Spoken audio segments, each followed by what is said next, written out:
दोस्तों, रूस के पास है दुनिया की सबसे ताकतवर मिसाइल जिसका नाम है सरमत मिसाइल या फिर इसे शैतान 2 के नाम से भी जाना जाता है।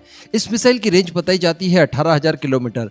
इसमें 16 की संख्या में आप वॉरहेड इंटीग्रेट कर सकते हैं, यानी इसकी MIRV कैपेबिलिटी इतनी है कि एक साथ 16 ठिकानों पर यह न्यूक्लियर अटैक कर सकती है। इस मिसाइल की ताकत आप इस बात से जान लीजिए कि रिसेंटली जब इसका टेस्ट फायर किया गया था, जिस समय इसके अंदर वॉरहेड नहीं डाला गया था, उसके बावजूद जहां पर ये लैंड करती है वहां पर 26 फीट गहरा और 66 फीट चौड़ा एक बहुत ही बड़ा होल हो गया था। अभी रशिया की तरफ से कहा जा रहा है कि इतना ही बड़ा होल हमारे दुश्मन देशों के अंदर भी होगा, और सबसे बड़ी बात है कि ये होने वाला गड्ढा हजारों साल तक रेडियो एक्टिव रहेगा और रेडिएशन लगातार छोड़ते रहेगा। तो सोचिए ये मिसाइल कितनी ज्यादा खतरनाक होगी। और अभी बताया जा रहा है कि आगामी शरद ऋतु तक रशियन फोर्सेस को इसका मास प्रोडक्शन करके दे दिया जाएगा।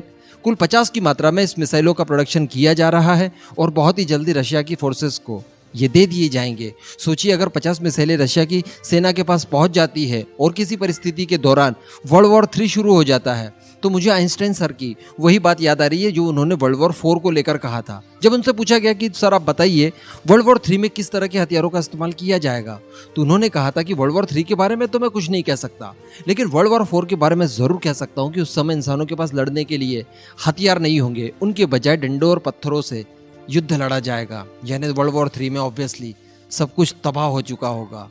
दोस्तों, हम सभी लोग जानते हैं कि रशिया यूक्रेन के बीच में युद्ध शुरू हुए 4 महीने होने को आ गए हैं, लेकिन कोई भी बड़ी सफलता रशियन फोर्सेस को अभी तक नहीं मिली है। तो एक्सपर्ट्स का कहना है कि इस विवाद को लेकर कहीं ना कहीं रशियन फोर्सेस का मोरल डाउन हुआ है। साथ ही रशियन फोर्सेस को उम्मीद से कई ज्यादा इस युद्ध के दौरान नुकसान भी हुआ है।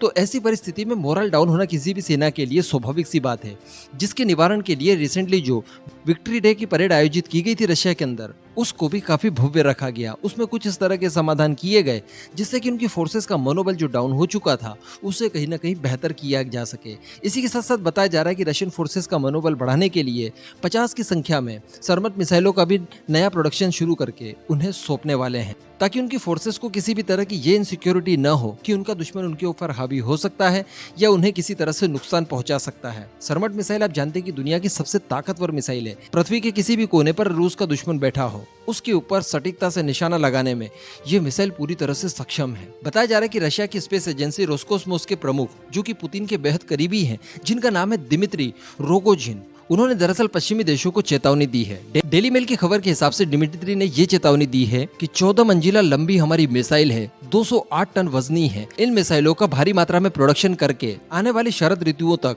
रशियन फोर्सेस को सौंप दी जाएंगी। उन्होंने दुश्मनों को चेतावनी देते हुए ये कहा है कि इन मिसाइलों को तैनात करने का हमारा मकसद केवल हमारे दुश्मनों को संदेश देना है कि आप किसी भी तरह से रूस को नुकसान पहुंचाने के बारे में कल्पना भी ना करें। दिमित्री रोगोजिन ने आगे ये भी कहा कि दुश्मन की जगह पर न्यूक्लियर चार्ज के साथ ऐसा गड्ढा होगा जो बहुत बड़ा होगा, बहुत गहरा होगा और साथ ही रेडियो एक्टिव होगा। यहाँ पर कहने का मतलब ये है कि ये मिसाइलें इतनी ज्यादा ताकतवर है, और अगर ऐसी परिस्थिति के बावजूद इसे 50 की संख्या में और बनाया जा रहा है और गलती से भी अगर वर्ल्ड वॉर 3 शुरू हो गया, तो यकीन मानिए कि आधे से ज्यादा पृथ्वी को समाप्त करने के लिए जिम्मेदार यही 50 मिसाइलें होने वाली है, जिनका नाम है शैतान 2। हर हाल में इसका खामियाजा पूरी दुनिया को भुगतना पड़ेगा। एक ही मिसाइल के वार से अनेकों छोटे मोटे पश्चिमी देश बड़ी आसानी से डिस्ट्रॉय किए जा सकते हैं। अब अगर 50 की संख्या में इनका निर्माण किया जा रहा है, तो ये सोचिए आप, रशिया के दुश्मनों के साथ साथ ये दुश्मनों के लिए भी बहुत खतरनाक है। ऐसी परिस्थिति से बचने के लिए अब बैठकर शांति से इसके ऊपर विचार करना चाहिए और इस युद्ध को जितना जल्दी हो सके उतना जल्दी समाप्त कर देना चाहिए, क्योंकि लास्ट वीडियो में ही मैंने आपको बताया कि एक और इसी तरह का युद्ध होने की कगार पर बिल्कुल खड़ा है, चाइना और ताइवान के बीच में।